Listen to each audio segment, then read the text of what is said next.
Why couldn't I fire my hips in the golf swing? We all know it's part of the modern swing. You've got to get open, you've got to fire those hips to hit it a long way.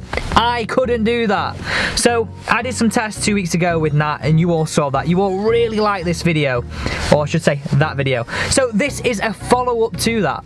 We're gonna go in, test the hips now, hopefully see an improvement, and it's time we looked at some other areas of the body as well and see how they are affecting my golf game too. We're going to have mobility issues getting in, trust me. So from here we go, hold the breath here, and then really slowly you're going to bend down like this as far as you can go, stretching this panel here.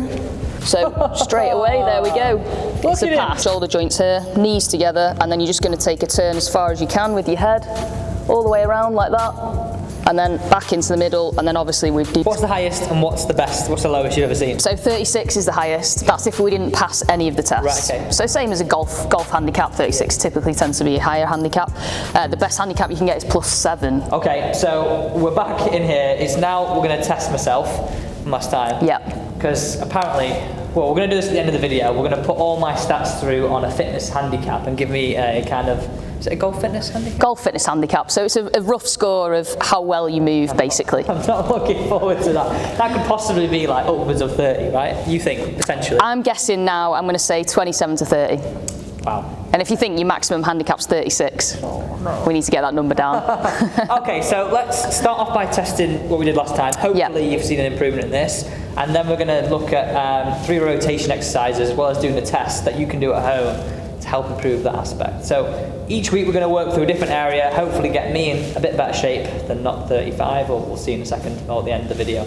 Okay, Nat, so I need to do this test. Yep, so we're going to go back to the hip rotation test that we did in the previous video on the driving range. So last time what we were looking for was to turn past the angle of the club here. As we saw in the previous video, we were quite short going both backswing and downswing. Yeah, it's actually quite a long way when you get into the test. It looks quite simple, but it's one of those that requires quite a bit of effort. Okay. So if I give you the stick, and you're going to set yourself up on your right foot. So if people who didn't watch last video, obviously go and check that out, but how do we just remind us how we set this up? Yeah, so quick instructions to set this up. This is a 6-iron here, so if you're turning to the right, we want the face up to the sky. That gives us the back angle of the face, and then you can just use any other club. We've just got a 7-iron here just to run down the line of the club head so you can see the angle a bit better. I put my right foot in first, can't I? Yeah, so we're going right foot. Remember, this foot stays flat, right leg stays straight. This foot stays flat as well, the left? Tiptoes on the left foot, just bring it out of your way because we're not testing that. We're going to use the stick here just so you can see the angle of your hips a little bit better. And all I want you to do is just rotate into your right leg as far as you can go before you feel like you might fall over or you might get stuck. So that's definitely much better than it was last time. Still not great, isn't it? It's not too far off, you know, because the angle's roughly about here, so we'd like to see you just get maybe this little bit further. I feel like my foot is like... So we feel like we might just lose a bit of balance, but it's for sure an improvement from the first one. You know what, those exercises sat on the chair, I know we were laughing doing them, but it literally feels like my socket of my hips were... That's it, that's what we're trying to do. We're trying to get the thigh bone moving within the hip joint, so we're creating a bit more rotation, which makes these movements a little bit easier. And if we're going to do the opposite side now, because remember this one being my worry. So sometimes people get confused with this, so we literally just flip the club over. So now we've got the club head up to the sky and the face down, and you just extend that angle again with your 7-iron, whatever club you're going to use. So now we've got an angle on the left-hand side of you. So we're going to test your downswing side as a right-handed golfer, or obviously in reverse, if you're left-handed, this would be your backswing side. So this was the one that was a lot worse. And we can still see it's still short, but it's much better. It's way better than it was. That feels so much better. Yeah. I mean, we spoke, didn't we, last time about that left foot flaring out in the downswing, and it's one thing that you struggle with. You know what? I actually went and hit balls at the beaches. Christmas Eve I went. And actually, I consciously tried to stand there, not like this. Yeah. And I actually felt like I could hit balls, whereas prior to doing these exercises, I could hit balls, but I didn't have like a trigger, I didn't have anything to do, whereas now I could sort of trust it a little bit more. That's it, it's finding something to relate to. I think when you know what your body can and can't do, all of a sudden you're a little bit more aware of what that is and what that feels like, and then how to try and fix it going forwards. I'm actually quite pleased with that. That's good, it's definitely improvement. So all we need now is to try and start to get past this line going forwards. See how I get past it. A little bit more practice, I'd say. Okay, so still a fail. we did another test, didn't we? We tested my left ankle. Yeah, we tested the ankle dorsiflexion, which is the forwards movement of the ankle. So just to recap on that one, if we get these out of the way and I get you to come down to one knee, Alex. Left leg forwards? Yeah, so we're creating here rough 90-degree angle, so you've just about got your heel under the kneecap here, hands go on the hip bones, and then we were just pushing this knee as far forwards as it would go without lifting the heel. So straight away we can see that's miles better. So if I come around this side, I'm just going to mark where the knee comes forward, so come forwards to me here, watch your head. So if I lean that against there, we were looking for a fist in between the toe and the club. So straight away, there we go. It's a pass. But that's probably why that's felt so much better. Correct, and that's why it feels easier in the golf swing. So just a couple of weeks worth of practice on a simple drill has made a massive difference to you biomechanically. And like you said, like they were literally stuff that I was doing, what do we call them? Coffee, what are they called? Kettle drills. Even I was confused then. I was like, tea, coffee, what? Kettle, yes, kettle. I literally just use them in the morning, 2 or 3 minutes of doing it. Yeah, that's all it takes, and it sometimes doesn't take a lot to get a big improvement. Yeah, perfect. Right, okay. Now time for the next test. This is about rotation. Let's get into that. Here we go. The exercise, the test. Remember, you can set this up at home. So now, how do we set this up first and foremost? Yeah, dead easy one. You just want a box, a chair, stool, something you can sit on for a second. If you take 2 golf clubs, so roughly the same length, so ideally a 7 and a 6 or a 5 and a 4, you're just going to create a cross with them. And the key thing to this is to make sure that each one of these triangles that it creates is roughly the same size. So then we've got the angle exactly right. Yeah. And then all you're going to do is just have a seat. So the first triangle here, you can just place your feet into the middle. And the key thing to this is we've got to keep the knees together. So the knees have to remain touching. We don't want them to gap open. Press them together or just press them together just gently. Because if we're opening the knees, we're opening a little bit of the hips as well. So it doesn't give a true test then of the trunk. Before you do that test, that's sort of again linking back to last video where I probably go like this. That's it. Help this. Yeah. I already know what I'm going to fail. Yeah, we want to. We're trying to isolate that a little bit.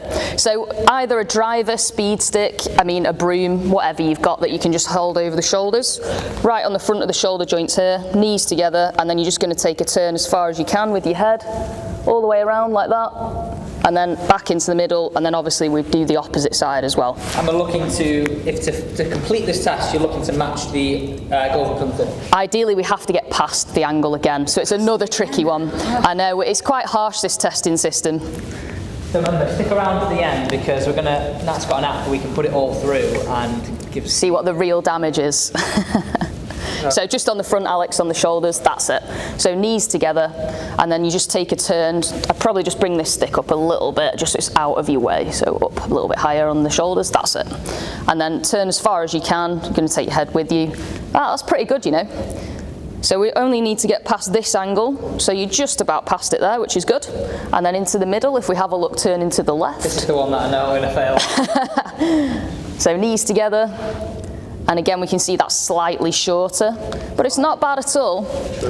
Just short. Throwing that in the mixer.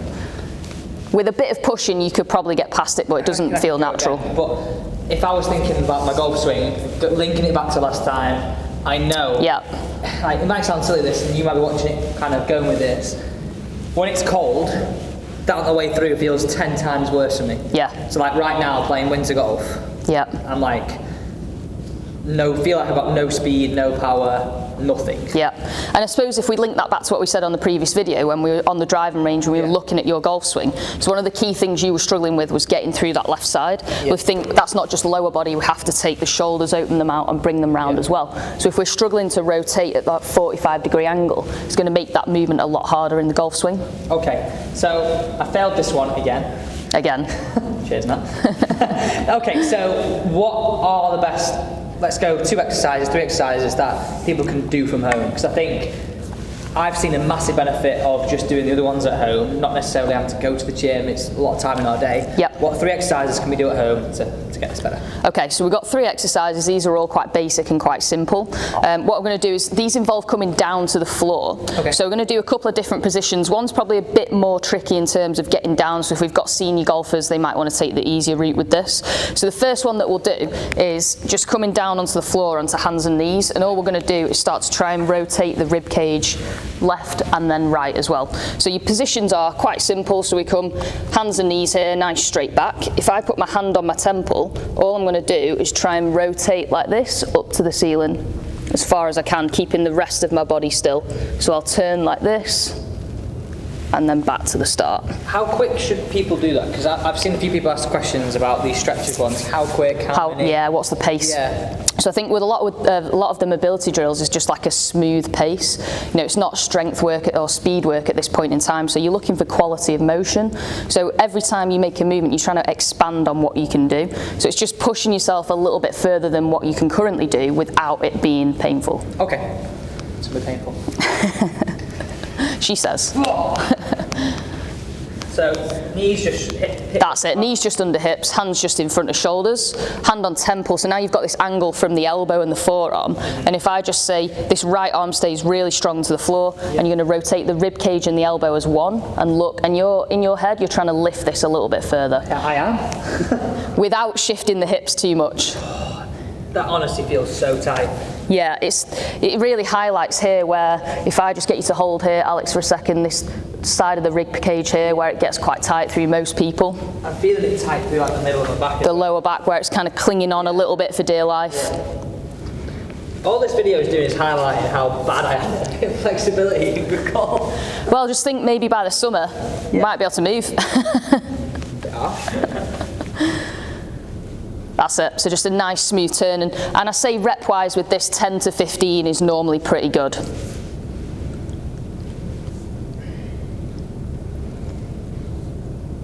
Yeah, it's good, and we want to do both sides as well. So this is where you can feel the difference. So you're so much better. Right-handed golfer, it's a much bigger turn, and we said this again, didn't we, on a couple of previous videos, that as golfers, when we practice, typically we take so many more backswings than we do downswings, and therefore just by sort of user error in a sense, that the movement tends to be better because of the fact that you're doing it more often. Mad, it feels literally... occupational hazard in a way. Literally, that's crazy. Okay, so that is the end of part one. You're basically seeing me fail the tests. Correct. In part two, we're going to work through the 3 best rotation exercises and show you what my golf fitness handicap actually is.